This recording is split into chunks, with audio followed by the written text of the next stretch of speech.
président de la SFRO a le grand plaisir à vous inviter au prochain congrès qui se tiendra en octobre,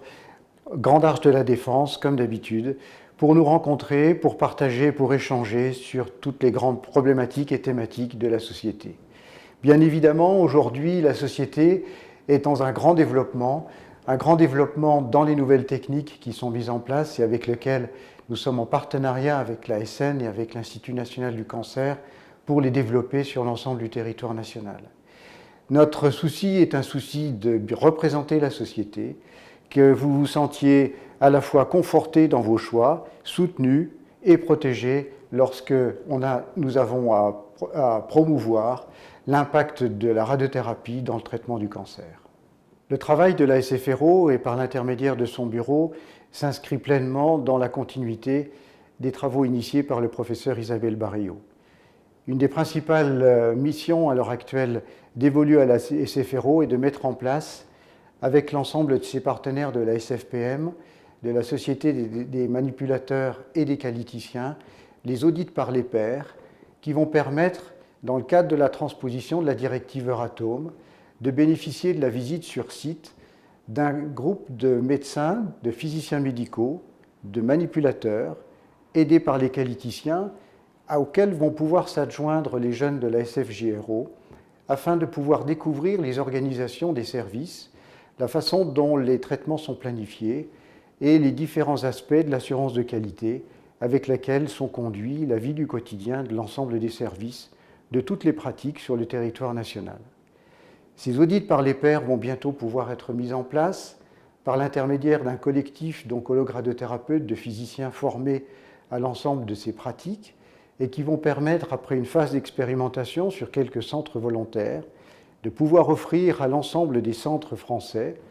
dans les 5 ans, une visite par l'intermédiaire de laquelle ils pourront bénéficier de cette remise en question de l'ensemble des organisations et des projets qui pourront être initiés dans la continuité des missions d'audit.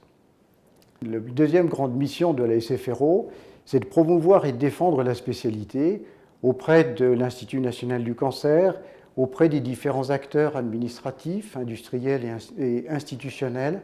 afin que la place de la radiothérapie dans le traitement du cancer soit préservée, améliorée et que l'offre de soins soit équivalente à la demande que l'on puisse estimer aujourd'hui, puisque un cancer sur 2